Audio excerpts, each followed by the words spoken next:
She taped a demolition notice to my father's garage and gave me 14 days to tear it down. Patricia Voss, the HOA architectural chair, stood in my driveway with a clipboard and a contractor behind her, calling the garage an illegal structure like 22 years of county records did not exist. That garage was where my dad fixed my son's bike, built my first workbench, and left pencil marks on the wall studs before he passed. Patricia wanted $300 a day in fines, a possible lien on my home, and a removal estimate for the same garage my father built with a permit and final inspection.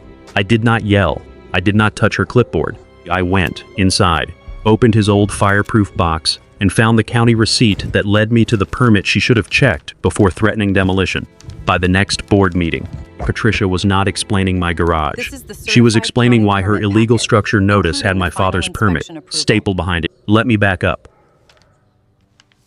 My name is Daniel Mercer, but most people in Pine Hollow Estates call me Dan. I am 57 years old, retired after 31 years working as a utility lineman, and I live with my wife, Susan, in a cedar-sided house near the back of a quiet neighborhood outside Asheville. Pine Hollow was never fancy, it was just steady. People waved from riding mowers, kids left bikes in driveways, neighbors borrowed extension cords, and brought them back 3 weeks later, with an apology and a plate of cookies. The HOA sent too many reminders about trash cans and mailbox paint, but most of the time people left each other alone. At least they used to. Behind my house, at the end of a short concrete drive, sat my father's garage, detached 2 bays, gray siding, faded green trim, a shallow roofline that matched the house because my father had insisted it should look like it belonged there. It was not beautiful in the way new construction is beautiful. It was better than that. It was useful. My father, Henry Mercer, built it 22 years earlier. He was a carpenter by trade and a mechanic by necessity. If something broke, Henry fixed it. If it could not be fixed, he took it apart to learn why. If you ask whether he needed help, he would say no, then hand you the heavy end anyway. That garage was where he taught me to sharpen mower blades. It was where he rebuilt the carburetor on my first truck. It was where he fixed my son's bicycle this summer. The training wheels came off, and my boy thought the world had gotten too big beneath him. Inside, the garage still smelled faintly of sawdust, motor oil, and old coffee. His workbench ran along the north wall, thick plywood top, burn mark near the vise, 2 drawers that never closed right because Henry believed drawer slides were fussy little things made for people with no patience.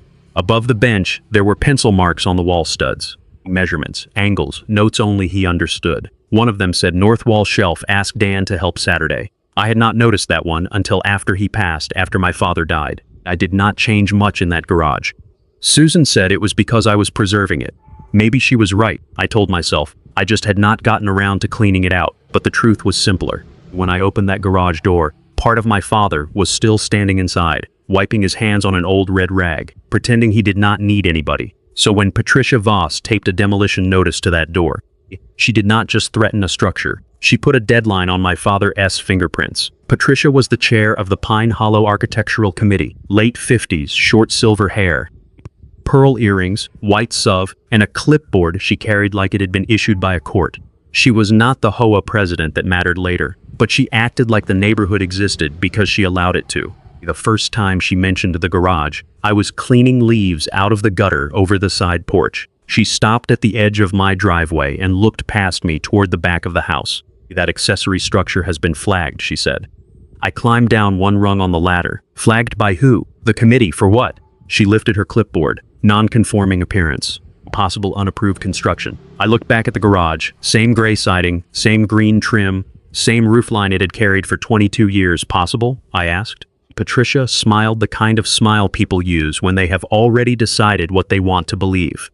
We are reviewing older structures that may not meet current community standards. My father built that with a permit. Then you should have no problem proving it. There are sentences that sound neutral until you hear the threat underneath them. That was one of them, I told her. I would look for the paperwork, she said. Please do. The committee prefers voluntary compliance. Then she walked back to her white Suv like she had just done me a favor. That evening, Susan found me standing in the garage with the light on, looking at the workbench instead of looking for anything.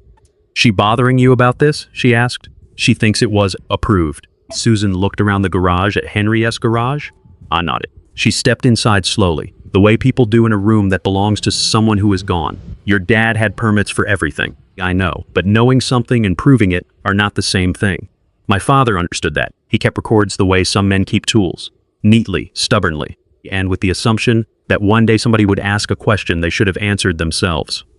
In the laundry room, behind a stack of old paint cans, there was a gray fireproof box with a combination lock that stuck unless you pulled up on the lid while turning the dial. Inside were tax records, warranty papers, appliance manuals, an old plat map, and envelopes labeled in my father's blocky handwriting: roof, fence, driveway, garage. I took out the garage envelope and sat at the kitchen table. Susan sat across from me without saying anything. Inside were receipts from Mercer Lumber, an old sketch of the garage footprint, a concrete delivery slip, and 3 photographs. One photo showed my father standing in front of the framed walls with a level in one hand and a paper cup of coffee in the other. On the back, in his handwriting, he had written, "Final inspection. Friday, don't forget donuts for the county guy." Susan read it and smiled once. That sounds like him, it did. Behind the photos was a folded yellow receipt from the county building office. It did not show the full permit, just one line. Accessory structure application fee received. That was the first real clue. Not enough to end the argument. Enough to tell me Patricia had better hope I stopped looking. The actual permit was not in that envelope. Neither was the final inspection card. I checked the box twice. Then I checked every folder behind it. Nothing. That should not have worried me as much as it did. While county records existed somewhere, I knew that my father would not have built a detached garage without a permit. But Patricia did not need to be right forever. She only needed to be loud long enough to make me look wrong. 3 days later, the first notice arrived. Not in the mailbox, on the garage door. Patricia had taped it under the window with blue Painter S tape, sealed in a plastic sleeve like rain protection, made it more official. At the top it said, Pine Hollow Estates Architectural Committee. Below that in bold, unapproved structure remove or face daily fines. I stood there holding the paper while the garage door reflected my face back at me in the dusty glass. The notice said the detached garage was an illegal accessory structure. It said I had 14 days to submit proof of approval or begin removal. It said failure to comply could result in fines of $300 per day, suspension of amenity privileges, legal action, and possible lien proceedings. It did not cite a county violation. It did not include a permit search. It did not attach board minutes. It did not say who had inspected anything. It just said the committee had determined the structure was not approved. Susan read it over my shoulder. Can they do that? I looked at the words again. They can write it. That was not the same as doing it.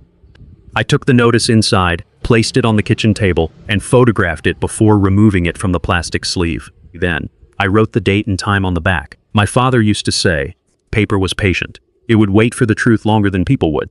So, I started with paper. I emailed the property management company that afternoon. I kept it short and polite. I requested the specific CCR section. Patricia was relying on any architectural committee minutes discussing my garage, any board vote authorizing a demolition demand, any county code violation, and any record showing the structure was illegal or unapproved. I attached 3 photographs: the garage from the driveway, the garage from the rear yard, and the old photo of my father standing in front of the framed walls. I did not attach the county receipt. Not yet. The management company did not answer. Patricia did. Her reply came at 6:42 p.m. Mr. Mercer, the committee has authority to enforce architectural standards and protect the appearance and value of Pine Hollow Estates. Sentimental attachment does not exempt unapproved structures from compliance. Please govern yourself accordingly. No section number, no permit record, no hearing date, no board vote. Just official-sounding language where legal authority should have been. Susan read the email and went quiet. Then she said she called it sentimental. That bothered her more than the fine. Patricia had not known my father. She had not watched him come home with sawdust in his eyebrows. She had not seen him sit on an overturned bucket teaching our son how to hold a wrench properly. She had not watched him mark those studs in pencil, thinking he had all the Saturdays in the world left. To Patricia, it was an accessory structure. To us, it was the place Henry Mercer had left his hands behind. The next morning, I was drinking coffee when a white pickup slowed in front of the house. It had a magnetic sign on the door, Miller Sons Removal. The truck turned into my driveway. A man in a neon vest stepped out with a clipboard and looked past the house toward the garage. Patricia S. White SUV pulled up behind him, 30 seconds later. I opened the front door before either of them reached the side gate. Can I help you? I asked. The man checked his paper. I am here to look at a garage removal. I looked at Patricia. She did not look embarrassed. She looked prepared. This is only an estimate, she said. The committee needs to understand the cost of correcting the violation. Or the contractor shifted the clipboard in his hand. At the top of his work order, I saw 3 words already typed in: removal item 1. I looked at that line for a second longer than I meant to. Then, I looked back at Patricia, who authorized a demolition contractor to come onto my property. Patricia lifted her clipboard slightly. The hoe did. The contractor looked from her to me. I saw the first hint of uncertainty on his face. "That garage belongs to me," I said, "and you do not have my permission to inspect it." Patricia's smile tightened. "Refusing access may be considered obstruction of compliance." I did not raise my voice. I took out my phone and photographed the truck, the license plate, the magnetic sign, Patricia standing beside it, and the work order in the contractor's hand. Then I said, "You can both leave now." The contractor did not argue. Patricia did. "You are making this more difficult than it needs to be, Mr. Mercer." I looked past her at the garage, at the green trim, at the old concrete apron at the door. My father had hung himself because he said factory installed. Tracks were never square enough. "No," I said, "I am making it documented." Patricia stared at me for a second. Then she turned and walked back to her sub. The contractor backed out first. Patricia, followed by noon, a new email arrived from the HOA subject line. Final structure, compliance demand. And that was when I understood what Patricia was really doing. She was trying to make the neighborhood believe my father had built something illegal, and that next email proved she was willing to put the lie in writing. When I opened that email, Patricia had already chosen her word. The subject line was bad enough, final structure, compliance demand, but the first sentence was worse, Mr. Mercer. Your continued refusal to cooperate with the Architectural Committee's review of the illegal garage structure is hereby noted. Illegal garage structure, not questionable, not under review, illegal. Patricia had taken a word that belonged to county inspectors, building officials, and court orders, and dropped it into an HOA email like she owned it. I read the whole message once. Then, I read it again with a pen in my hand. The email said, "The garage remained an unapproved accessory structure. It said I had refused reasonable access to a contractor. It said the committee would begin assessing fines of $300 per day if I did not submit demolition plans or proof of compliance within 7 days. Then came the line Susan saw before I did. Unpaid fines may result in additional enforcement remedies, including lien proceedings where permitted." Susan stood behind my chair, one hand on the backrest. "Lien?" she said. Her voice was quiet. That bothered me more than if she had shouted. Susan had lived through my father's last year with us. She had driven him to appointments, brought him soup when he said he was not hungry, and sat with him in that garage when he pretended he was only resting on the shop stool. Now Patricia had taken Henry's garage and turned it into a threat against our home. I looked at the email again. There was still no CCR section, no county violation, no board vote, no hearing date, no appeal instructions. Just a demand, a deadline, and a word that made people panic: lien. I printed the email. Then I printed the header, showing the sender, time, and recipients. Then I wrote one sentence in the margin: no authority cited. Susan watched me slide it into a new folder. "You're not going to answer her tonight, are you?" "No." "Good." She picked up her coffee, but she did not drink it. "She wants you angry." I nodded. Patricia did not need me wrong. She needed me emotional. So I stayed boring. The next morning I started a binder, not a folder anymore. A binder on the front. I wrote Pine Hollow Garage Henry Mercer. Then I made tabs: tab 1, HOA notices. Tab 2, Patricia emails. Tab 3, contractor photos. Tab 5, county receipt. Tab 6, request for records. Tab 7, CCRS. Tab 8, witness notes. It looked excessive, sitting on the kitchen table. Then I remembered a demolition contractor had already stood in my driveway with removal item 1 typed on his work order. The contractor had not looked like a villain in that moment. He had looked like a man realizing the person who called him might not have owned the problem she wanted removed.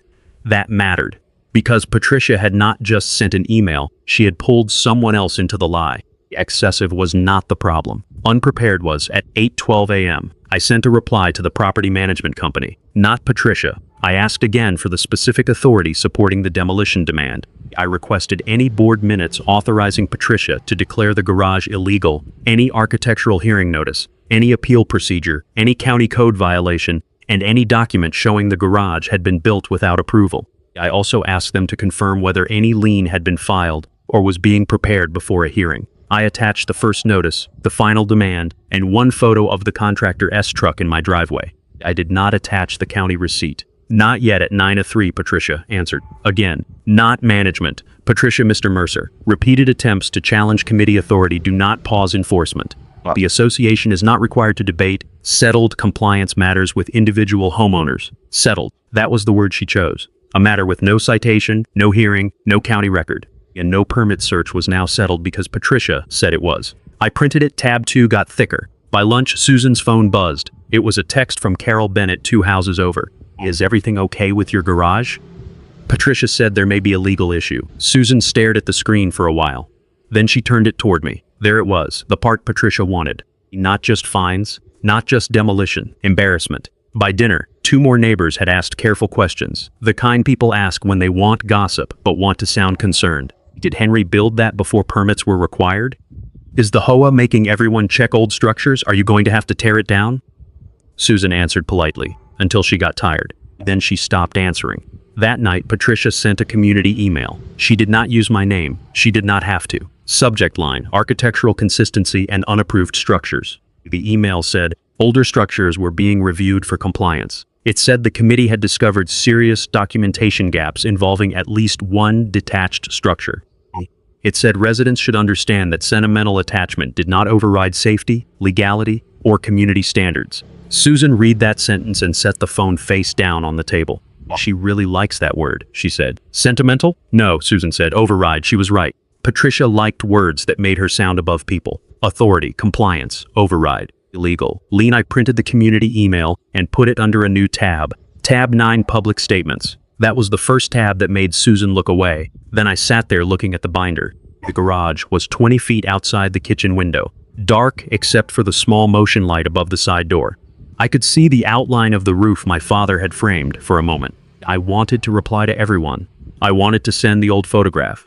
I wanted to say Henry Mercer did not sneak an illegal building into this neighborhood like a thief in the night. But my father's voice came back to me. In the plain way he used to say, things do the work first, so I did.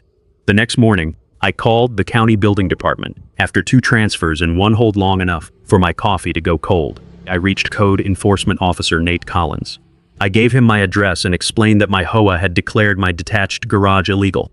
He paused before answering. Has the county issued a notice of violation? Not that I know of. Has an inspector been out? No. Is there a safety complaint, collapse, electrical hazard, fire damage? No. It is standing, maintained, and in use. Then the HOA can have an architectural issue, he said. But they don't get to declare a county building illegal on our behalf. I wrote that down word for word. Then he added, if there was a permit, building records should be able to check it. Older permits may be archived, especially if it was more than 20 years ago. My father built it 22 years ago. Then ask for archived records by parcel number, not just address. Addresses change in older subdivisions. That was the first useful thing anyone official had said. I thanked him and asked if he could confirm whether there was any active code case on my property. He checked. Keyboard sounds clicked through the phone. No active code case at that address, he said. No unsafe structure complaint. No demolition order. I wrote all 3 lines in my notebook. No active code case. No unsafe structure complaint. No demolition order. Before we hung up, Officer Collins said, keep your... If someone is using the county S name or implying county action that does not exist, keep that too. I looked at Patricia S. printed email on the table. I am after the call. I typed a short note with the date, time, and Officer Collins' name. I printed it and put it in the binder. Tab at 10. That afternoon, Mrs. Keller knocked on our front door. She was 81, lived across the cul-de-sac, and knew more about Pine Hollow than the HOA website ever would. She brought banana bread in a foil pan, which in our neighborhood meant either congratulations or bad news. Susan let her in. Mrs. Keller looked toward the back window where the garage was visible through the trees. I heard Patricia is after Henry's garage, she said. I pulled out a chair for her. She says it was never approved. Mrs. Keller made a sound that was almost a laugh. Henry had that garage inspected. I remember the county truck. Susan looked at me. I sat down slowly. You remember that? I remember because he made a fuss about it. Said if the county man had to come all the way out, he ought to at least get coffee and donuts that matched the writing on the back of the photograph. Final inspection Friday, don't forget donuts for the county guy, Mrs. Keller continued. And Patricia asked me about it. I stopped writing when 2 weeks ago she came by asking whether I remembered when your garage was built. Asked whether I remembered any permits. I told her Henry was not the kind of man who built anything without checking twice. Suzanne's face changed. She asked about permits before she called it illegal. Mrs. Keller nodded. That woman was fishing. I wrote down Mrs. Keller's statement while she was still sitting there, then read it back to her. She nodded and said, that is what I said. Would you be willing to put that in writing if needed? She looked at the garage again for Henry. Yes, that was the first time all week. I felt something loosen in my chest, not relief. Not yet, but direction after Mrs. Keller left. I placed her note in the binder under witness notes. Then I opened the Pine Hollow CCR's Patricia's emails kept saying committee authority. But authority has to live somewhere. And a covenant, a declaration, a recorded document, a rule adopted properly by a board. Not in a tone of voice. I read the architectural section twice. The committee could review exterior modifications. It could require applications for new structures. It could issue notices for violations. It could recommend fines after notice and an opportunity to be heard, but I did not find one sentence allowing Patricia Voss, acting alone, to declare an existing structure illegal, invite a demolition contractor onto private property, or threaten lien proceedings before a hearing. I printed the architectural section and highlighted 3 phrases: applications for new improvements, notice and opportunity to be heard, board approval required for enforcement action. Then I looked out the window again. The garage had not changed. The same door, the same siding, the same pencil marks inside, but the file around it was changing. Patricia had a demolition notice. I had a county call. She had a contractor estimate. I had photographs and a work order. She had called it illegal. I had no active code case, no unsafe structure complaint, no demolition order, and a neighbor who remembered the inspection. By Friday morning, the property management company finally responded. The email was from a manager named Denise Hall. Her tone was polite in the way people sound when they realize a volunteer committee chair may have created a problem. Mr. Mercer, management is reviewing your records request and will provide available documents after consultation with the board. Available documents. After consultation, I had heard enough official language that week to know what that meant. They did not have them ready. They were looking at the bottom of the email. Denise added one more line. Management has not located a county violation notice in the Association S file as of this response. I read that line twice, then I printed it. Susan stood beside me and read it too. No county violation, she said. No county violation in their file. I said that S close. It S close enough to keep. I put it in the binder. Then I wrote on a yellow sticky note and placed it on the front cover.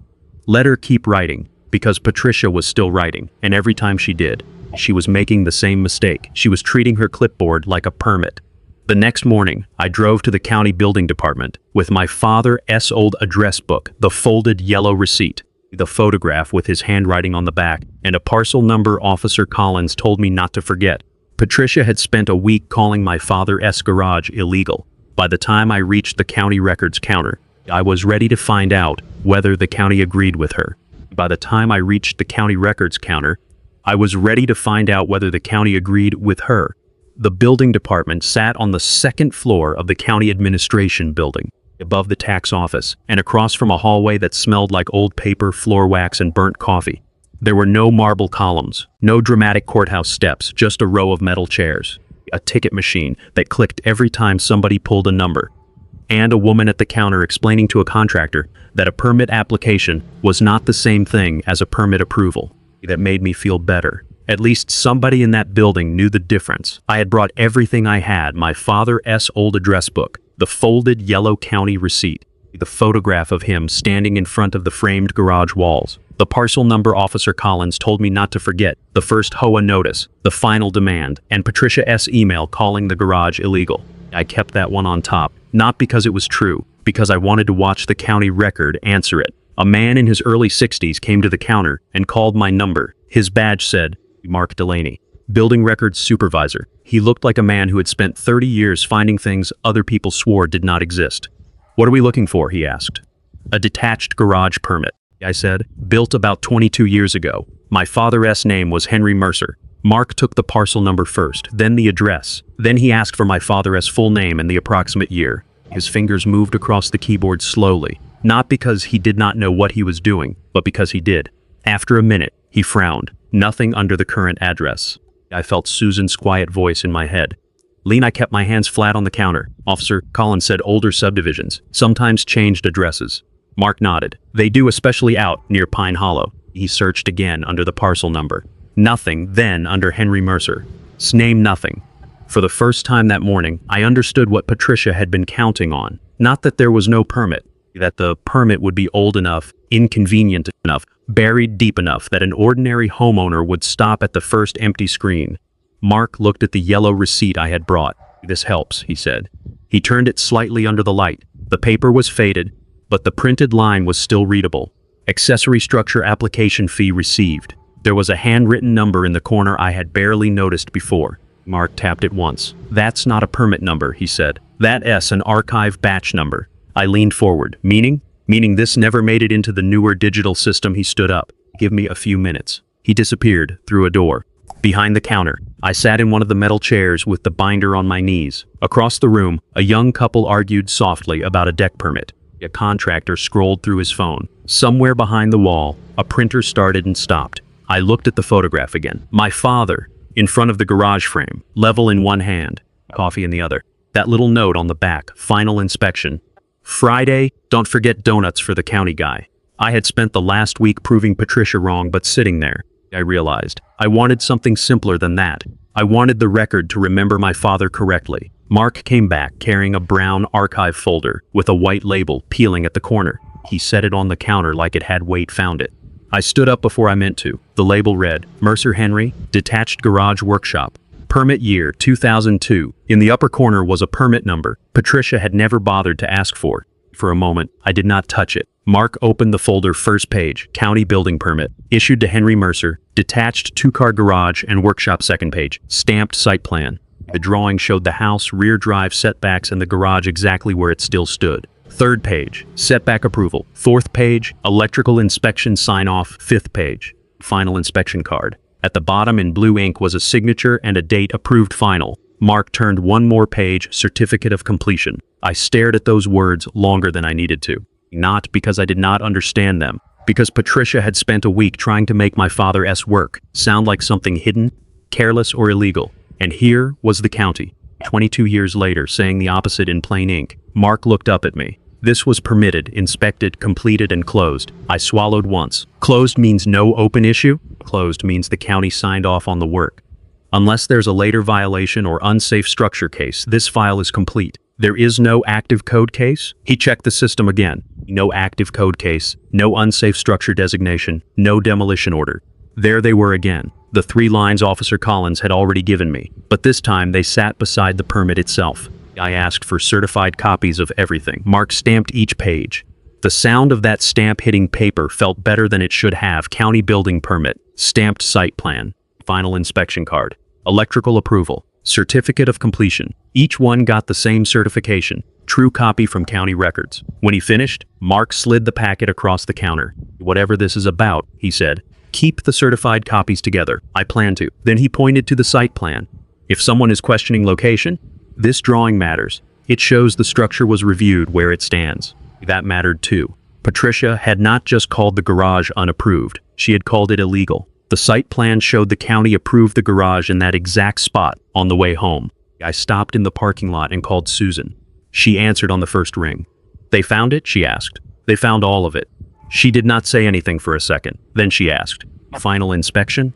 Yes, your dad would have brought donuts. He did. I heard her laugh quietly. It was not a big laugh, but it was the first one I had heard since Patricia taped the notice to the garage door. When I got home, Susan was waiting at the kitchen table. I laid the certified packet out 1 page at a time. Permit, site plan, electrical sign-off, final inspection, certificate of completion. Susan touched the final inspection card with 2 fingers, not like it was fragile, like it was familiar. Then she said she called him illegal. I nodded. She did. Susan looked through the back window at the garage. Well, she said, Henry kept better records than she did. That afternoon, I opened the old Pine Hollow documents again. If Patricia had been wrong about the county permit, I wanted to know whether she was wrong about HOA approval too. Like the current architectural guidelines were newer. Patricia liked quoting them as if they had built the neighborhood themselves. But older structures had not been approved by her committee. They had been approved by the original developer-controlled board. So I searched the fireproof box again.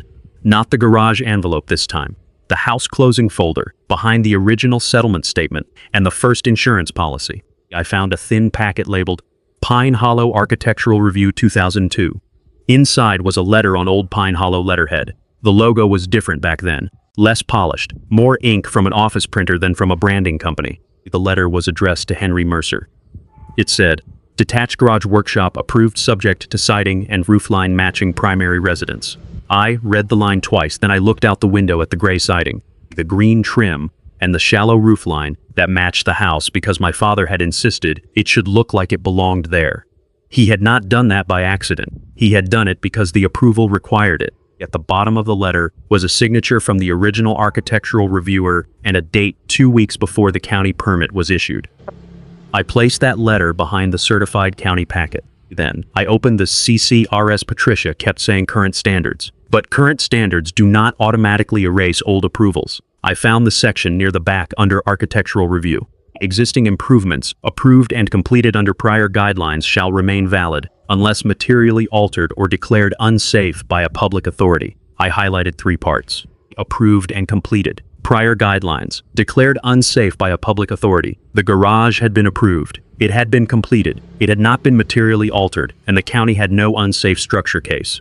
Patricia, yes. Entire argument was getting smaller by the minute. Not because I was arguing harder, because the record was doing the work. At 5:18 that evening, Patricia made her next mistake. She sent another email. Subject line: failure to provide valid structure approval. I opened it at the kitchen table with the certified permit packet still spread out in front of me. Mr. Mercer, county records do not show valid approval for the detached garage structure. Continued delay will be considered refusal to comply. I read the sentence once, then again.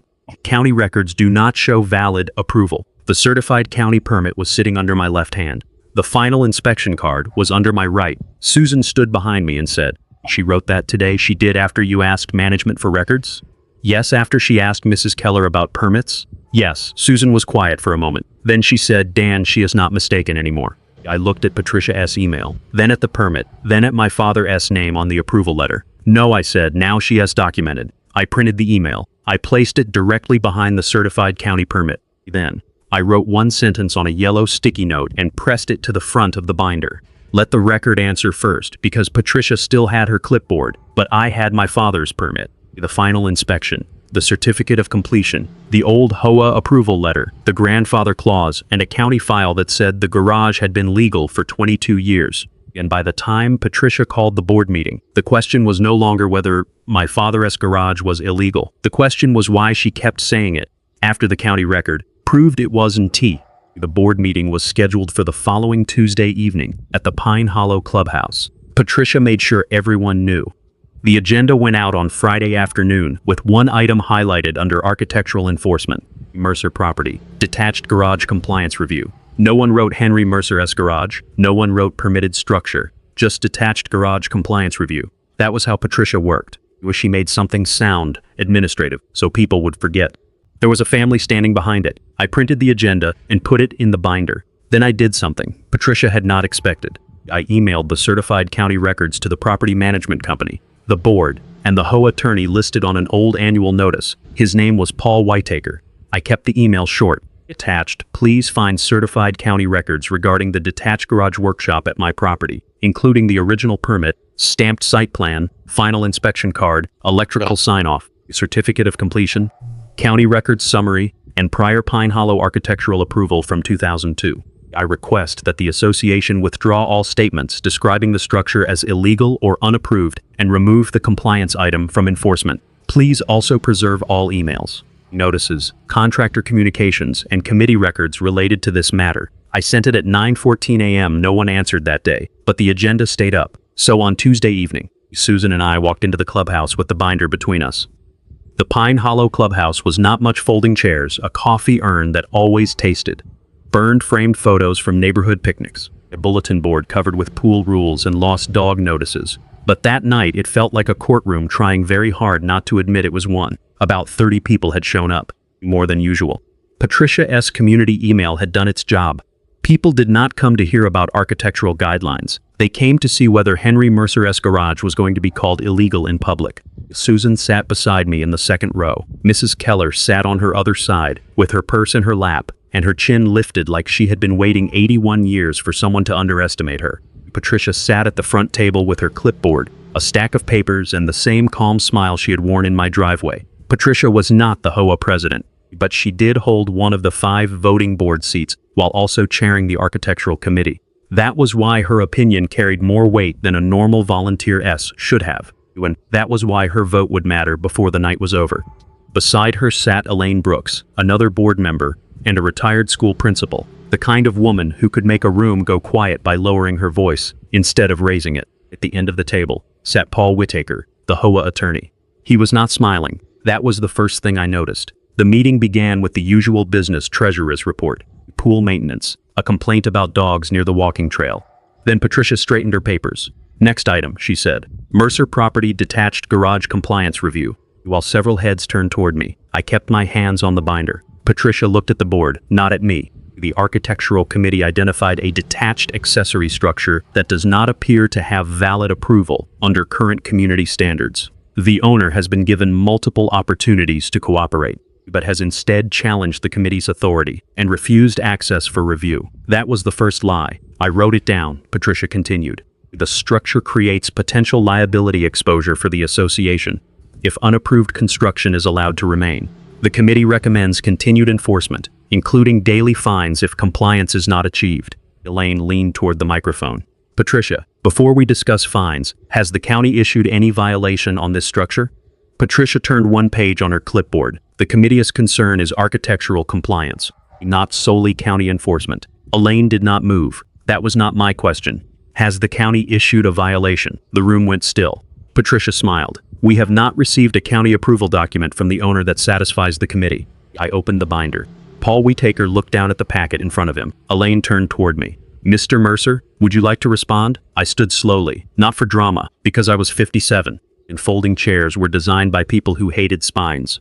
A few people smiled. That helped the room breathe. I carried 3 packets to the front table. One for the board, one for the attorney, one for Patricia. Patricia did not reach for hers. I placed it in front of her anyway. I am going to answer through the records, I said. Then I opened the first packet. This is a certified copy of the county building permit issued to Henry Mercer in 2002 for a detached 2-car garage and workshop at my property. I placed it on the table. This is the stamped site plan showing the garage in the same location where it stands today. Another page. This is the setback approval. Another. This is the electrical inspection sign-off. Another. This is the final inspection card marked approved. The room was very quiet now, and this is the certificate of completion. Paul picked up his packet and checked the certification stamp. Elaine did the same. Patricia looked at the pages like they had offended her. I kept my voice even. Those documents were not issued by me. They were certified by county building records. Then I turned to the next page. Mark Delaney, the county building records supervisor, also printed this record summary before I left the counter. It confirms there is no active code case, no unsafe structure designation, and no demolition order for my property. A man in the back row muttered, "Then why are we here?" Patricia's mouth tightened. I did not answer him. I was not there to win the crowd. I was there to let the record finish what it had started. Elaine picked up the county records summary. Patricia, did the committee have any county violation before issuing the demolition notice? Patricia adjusted her pearl necklace. The owner did not provide sufficient documentation in a timely manner. Elaine looked at me. When did you first request the basis for the violation? I opened the binder to tab 6. Same day, the first notice was taped to my garage door. I handed over the email. In that request, I asked for the CCR section, committee minutes, board vote, county violation, and any record showing the structure was illegal. Elaine read the email. Then she looked at Patricia. Was a county violation ever located? Before Patricia could answer, Denise Hall from the management company cleared her throat from the side table.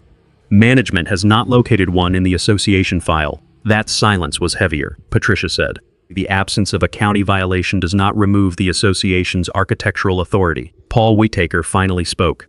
No, he said carefully, but it does affect the language used in the enforcement notice. Everyone at the front table looked at him. He continued.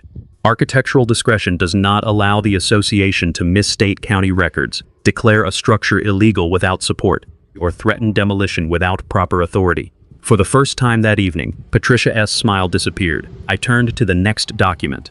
This is the Pine Hollow Architectural Approval Letter from 2002. It approved the detached garage and workshop, subject to siding and roofline matching the primary residence.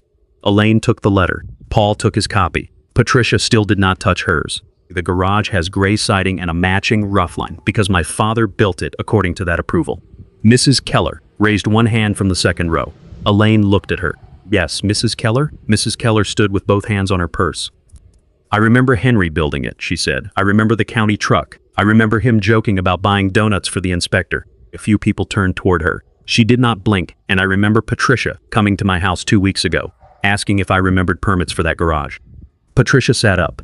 That was an informal neighborhood inquiry. Mrs. Keller nodded. It sure was, and I told you, Henry was not the kind of man who built anything without checking twice. Someone in the back said, "That sounds like Henry for the first time." The room remembered my father as a person, not an agenda item. That mattered more than I expected. I looked down at the binder for a second until my throat settled. Then I handed Elaine the CCR section. This is the grandfather clause. Existing improvements approved and completed under prior guidelines remain valid unless materially altered or declared unsafe by a public authority. Elaine read it aloud, slowly. Approved and completed. Prior guidelines, declared unsafe by a public authority. Then she looked at Patricia. Has the garage been materially altered? Patricia said nothing. Elaine asked again. Has it been declared unsafe by a public authority? No, Patricia said. Has the board voted to authorize demolition enforcement? Patricia hesitated. The committee acted within its review function.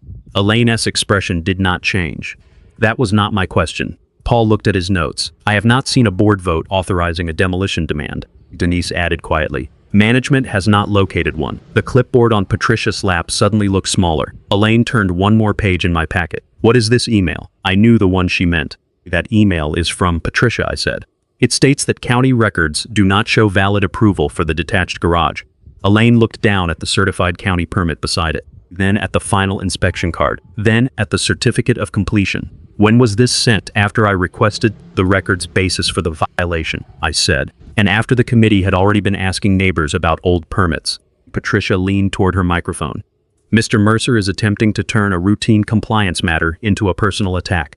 I looked at her then. My father built that garage with a permit, an inspection, a certificate of completion, and HOA approval. You called it illegal. You sent a contractor to my driveway. You threatened $300 a day and possible lien proceedings. Then you told the neighborhood sentimental attachment did not override legality. I paused. Susan's hand tightened around the strap of her purse. I kept my voice level. This is not a personal attack. This is me asking the association to correct the record. No applause, no shouting, just the kind of quiet people make when they realize the drama they came to watch has turned into a document problem. Paul closed his packet.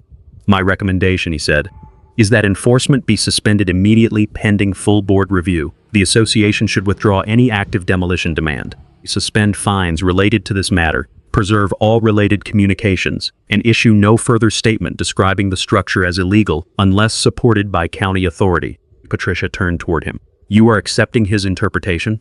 Paul did not raise his voice. I am accepting certified county records. That line did more than anything I had said. It took the fight out of opinion and put it back where it belonged on paper. Elaine made a motion, pending full board review. I move that we suspend enforcement on the Mercer garage, withdraw the demolition demand, suspend any fines, and direct management to preserve all communications and contractor records related to this matter. Another board member seconded it. Only 4 voting board members were present for that interim motion. It was not the final board action.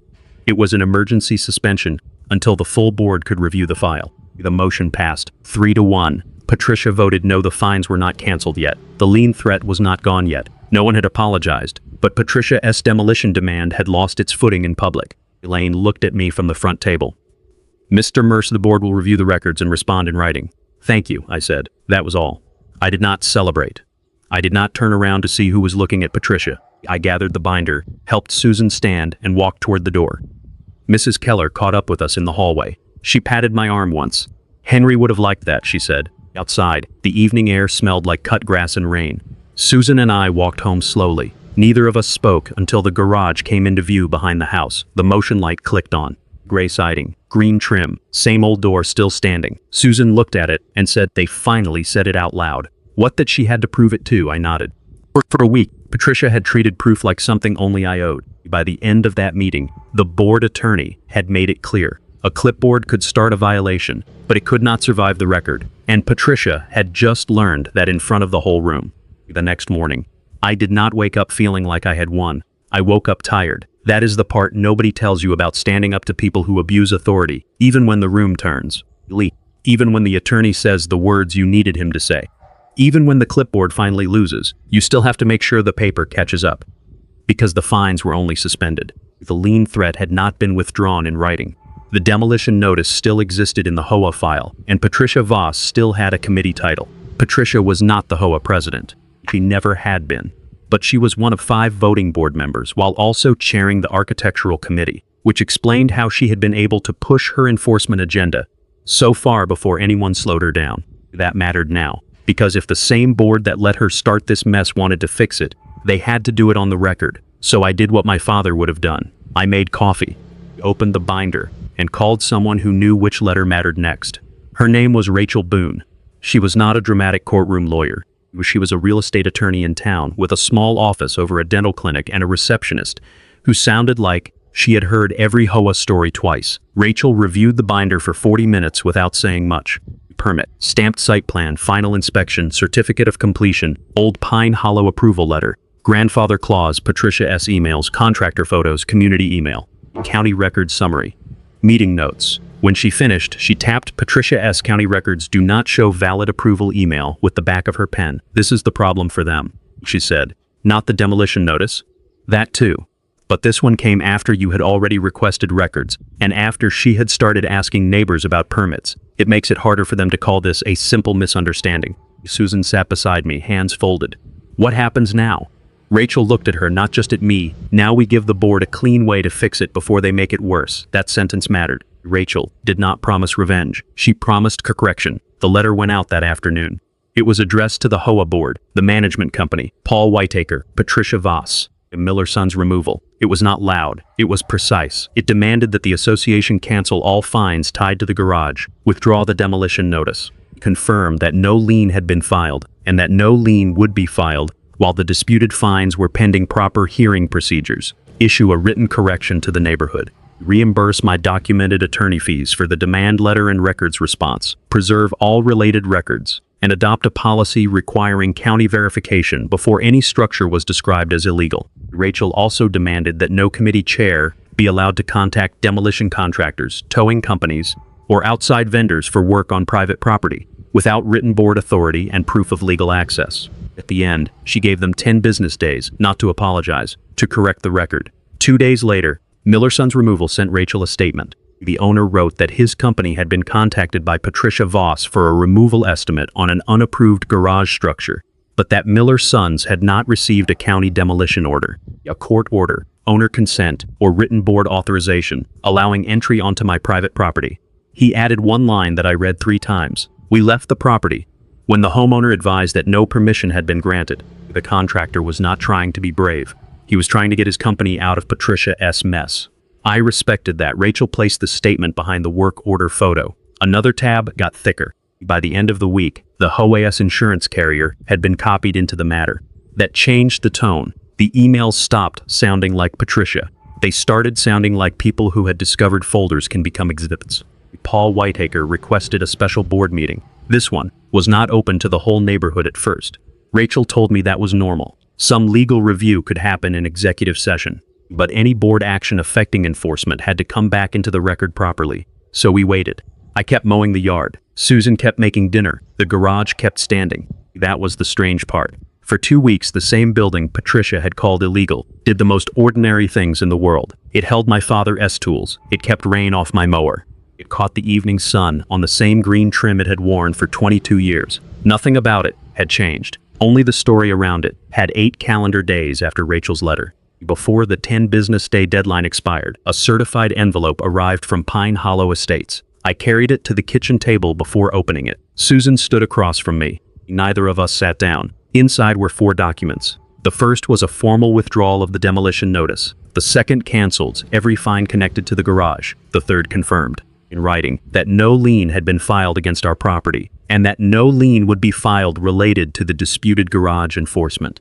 The fourth was a draft correction notice to the community. I read that one out loud. The detached garage workshop at the Mercer property was permitted by the county, inspected, completed, and approved before the current architectural guideline changes. The association withdraws its prior statement that the structure was illegal or unapproved. Susan covered her mouth with one hand, not because it was beautiful, because it was finally accurate. For more than 2 weeks, Patricia had made my father sound careless. That letter put his name back where it belonged. In the record, the special meeting minutes came 3 days later. All 5 board members had been present. The vote was 4-0. Patricia abstained. The motion passed without her. The board adopted the correction notice, canceled the fines, withdrew the demolition demand, confirmed no lien action, approved reimbursement of my documented attorney fees for the demand letter and records response, and removed Patricia as chair of the architectural committee. They also adopted a new structure verification policy. From that point forward, no Pine Hollow committee member could call a building illegal unless there was a county record, a court order, unsafe structure designation, or written legal opinion supporting that language. No demolition contractor could be contacted for a private lot without board approval. No fine could be escalated to lien language before notice, hearing, and appeal procedures were documented. Rachel called it a good result. Susan called it overdue. I called it what it was: paper doing the work. Patricia did not sign the correction notice. I heard that later from Elaine Brooks. Patricia argued the statement made the committee look weak. Elaine told her the committee looked weak because it had threatened demolition without checking the county file. That part never appeared in the minutes, but I wish it had. The correction notice went out the following Monday. No dramatic subject line, no apology written in gold, just a plain email to the neighborhood, but people read it. I know because they started waving differently. Carol Bennett came over with blueberry muffins and said she was sorry. Susan had been put through that. A man from the back row of the meeting stopped by while I was sweeping grass off the driveway and said, "I always figured Henry did things right." Mrs. Keller called the correction too polite, then asked if I wanted another loaf of banana bread. Patricia did not come to my door. She did not apologize. When she did not look toward my house when she drove past in her white SUV. 2 weeks later, she resigned from the architectural committee altogether. She still lived in Pine Hollow.